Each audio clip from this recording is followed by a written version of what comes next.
I think I'd be a great mom. What has been your role models concerning marriage? I grew up in a two-parent household, but my parents never showed affection to one another. And while they are married, I've never seen them like hug or kiss. Whenever my parents were like... Hey guys, welcome to Little Black Bert 91. We're talking to you guys about Married at First Sight, season 19, episode 1. Let me tell you this now.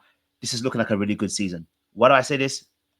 Because I think these couples seem like a real, genuine people. They seem like they're on the show to actually get married. And there is a lot of things that can go right, but can also go wrong. And so today we're talking to you guys about Brittney and Will. And one of the biggest issues that they're going to have that I foresee in the next few episodes for them is that both these people are very intellectual. They are very much value deep conversations and deep connection. But there is a fear of actually being present in their actual emotions. Both with our good sis Brittney, she grew up in a household where there was a lack of affection, and so what she saw was a connection of a marriage, but not necessarily any depth of emotional presence. And then what he experienced was his parents obviously divorced at 12, and then he saw the love of his grandparents for 35 years, right? Of course, which is wonderful, but that's also going to affect you when you lose parents in a marriage and they separate. How did he deal with that? Did he actually get to address those feelings that he had towards his parents splitting up? Or is this a case of him also hiding behind the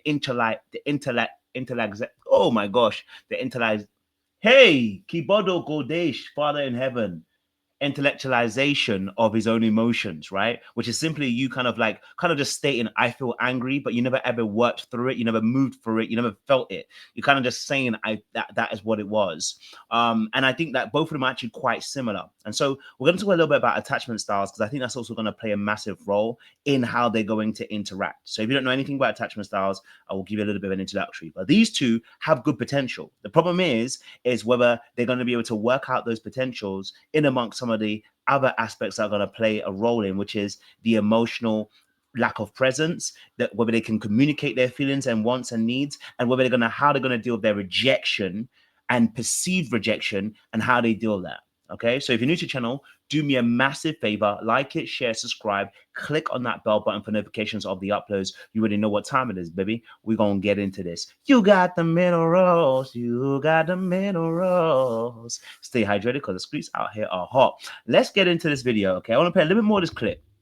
I just want you to just listen to what's being said. Like, I want the opposite, obviously in a respectful way. I mean, my parents divorced when I was about 12, but my grandparents, they've been together for 30 plus years. And that is the goal. That is what I want. That's what I'm looking for. Okay, so both these people, if you watching the show and find out more about this particular couple, right? There's a lot going on between the two of them. And I'll tell you why. Because with Brittney, she has got her, she's in her career, she's doing well, she's got her own house, got a car, she's got everything but the man that she wants. And for Will, he is somebody who's a deep intellectual individual person who has dated numerous women, but doesn't always find them attractive, right? Like I'll show you a clip. He says about not every woman that he's dated has he found them attractive, but he loves their mind. So he values the deep intellect of that individual person, okay? But his dating obviously history is not that great. That's why he's here, okay? And it's really interesting because there's a clip with Will talking to his boys and using big words, and the boys are like, wait, what's going on here? And I think sometimes that Will may hide behind his intellectualism and not bring his emotional presence forward. I think Brittney is somebody who opens her heart very easily, but doesn't do well with rejection or perceived rejection. And this is where they're going to get triggered in this relationship. So let me pause it and bring it back. Let's just start first and foremost with attachment styles, because I'm going to use that as an emphasis as to break this couple down. Attachment styles is something that was done by John Bowlby, a British psychologist, and Mary Ainsworth. And what they discover is that young children, the way that they're reared in their childhood, what they experience with their upbringing, right, affects their adult way of doing relationships, their emotional attachment. And what they discovered, there was 3 attachment styles: secure, anxious, and avoidant, right? Now, 4th one came along with Mary Ainsworth, who discovered there was one called fearful avoidant, which they termed as dysfunctional or disorganized, okay? So quickly, here's a quick breakdown. People that are secure, we're working to be secure. We're working to be in a place where we can receive and give love. We're working to be in a place where we can be able to be open and vulnerable about communication without feeling the fear of shame, embarrassment, guilt, or like we're going to be punished for being vulnerable. We don't see vulnerability as weakness, okay? All right? Secure people have the best chance chances of being in a more healthy, stable relationship. So let's pass them aside. The three others are insecure attachments. So let's talk about them. First one, anxious. Anxious children grow up in households where love is conditional. Okay, they grow up in households where the love is almost, I would say, inconsistent. So it's not unpredictable, it's inconsistent, and they're often loved because of things that they do, not because of who they actually are. So once they saw themselves getting good grades or doing the chores or cooking or cleaning or doing something, right, they'd get love for that. But just being themselves, they never felt that they received the love. Then we've got the other two, avoidance. Okay, these are all called, those three are called insecure attachments: anxious, avoidant, dismissive avoidant, and fearful avoidant. Let's deal with dismissive avoidant, which I think Brittney carries a lot more of that dismissiveness. Dismissive avoidant people grow up in households where there is a lack of emotional care. There's almost emotional neglect.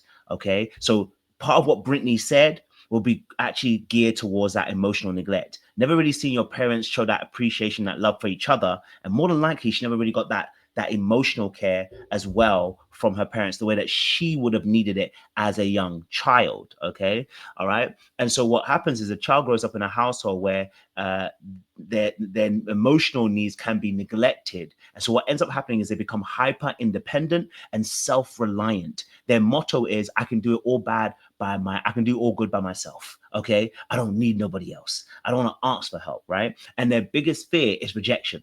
That's their massive fear. It's always rejection. Okay. Then we've got fearful avoidance. Fearful avoidance grew up in households where there is unpredictability in the household. Like it's physically unsafe, mentally, sexually, emotionally. It's just all types of unsafe.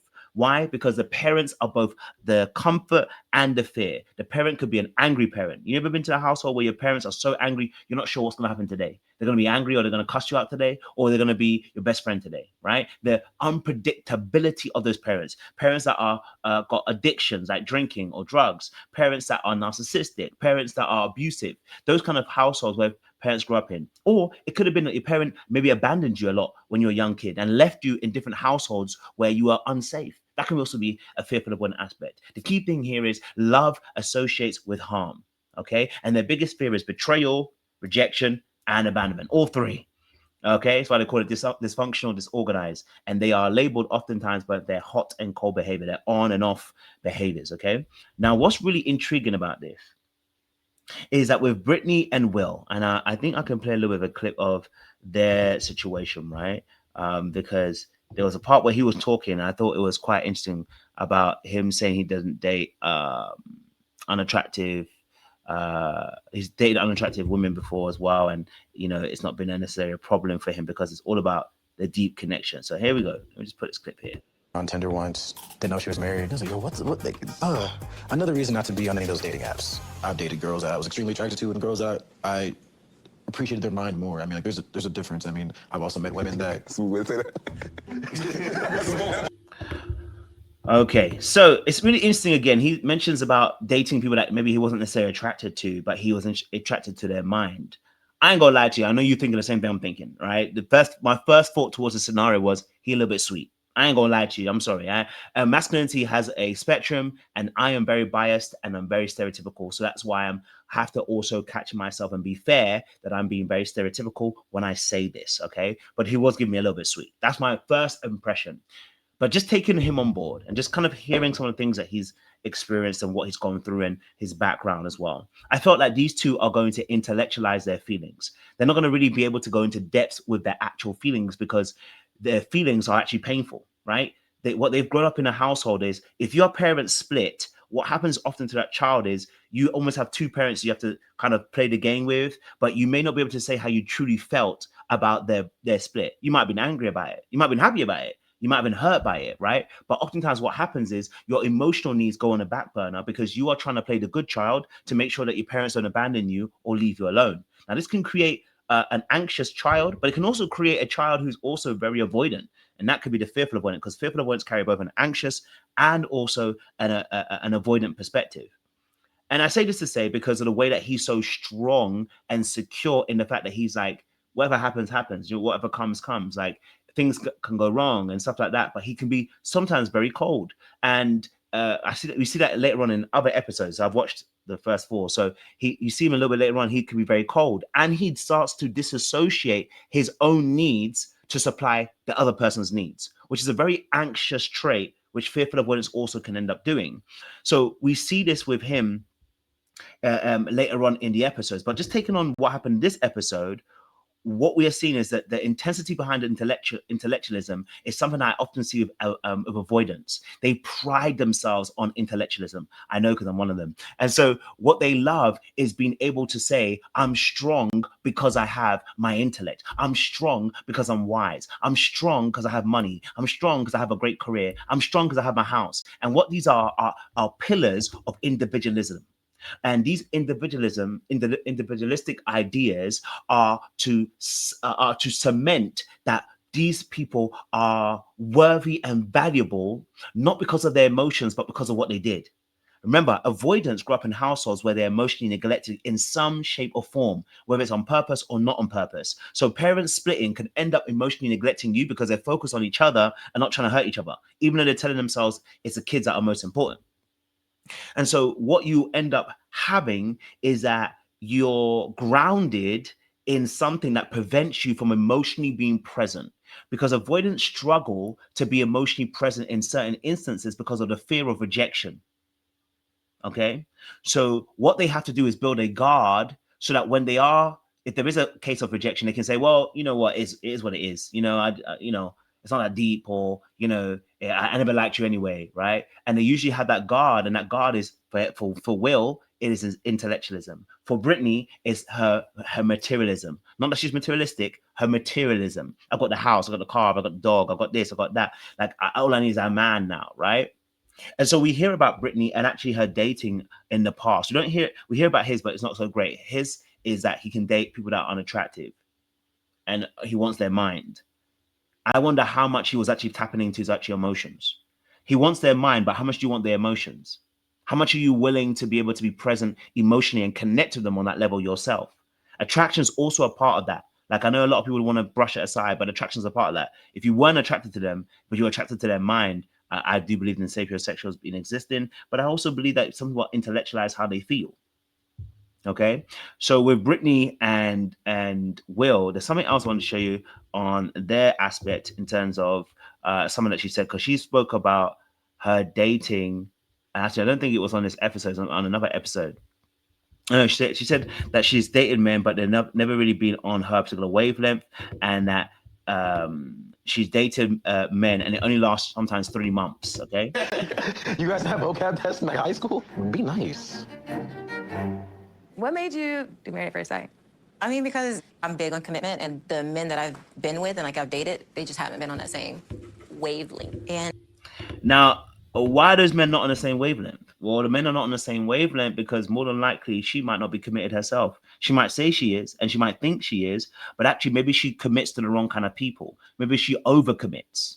Maybe she presents her best foot forward, which also could be, avoidance can do this love bombing thing, right? And I don't want to call it love bombing because it's not fair to say, but avoidance can do this thing where they show up in a particular way, where they present themselves in a particular light, and in the beginning they're just this amazing people, and then give it a few months, the real them shows up. What's the real them? The real them is actually them not being able to be consistent at points because they're afraid to get rejected, and so they have to start pulling back. It's why a lot of people don't like dating avoidance, right? So what she may not recognize, and I know in an upper episode she spoke about her fear of being rejected, and actually they have a situation where she feels rejected by him.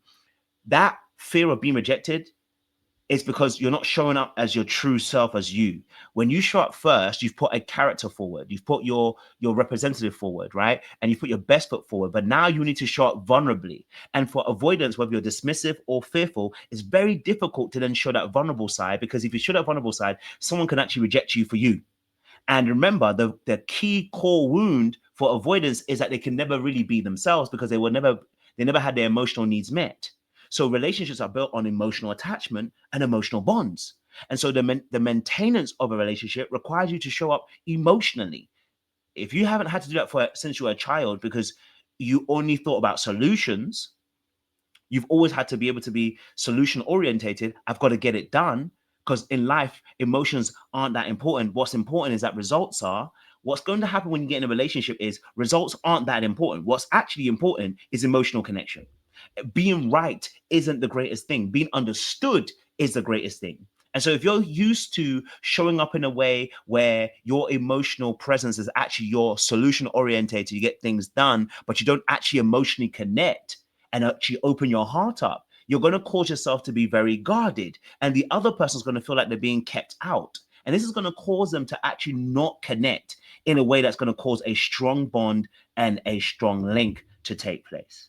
Okay, so Brittney's childhood has trained her that love isn't shown, it's proven. It's proven through actions, but it's not necessarily said.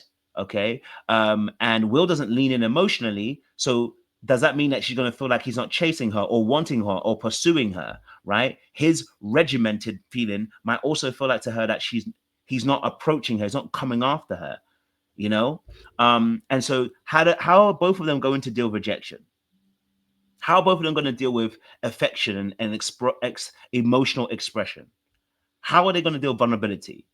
Okay. How are they going to deal with emotional distance that may come about when they might get offended or perceive offense or perceive that the person doesn't like them as much as they think they like them, or when they're over analyzing a scenario and it makes them make an action?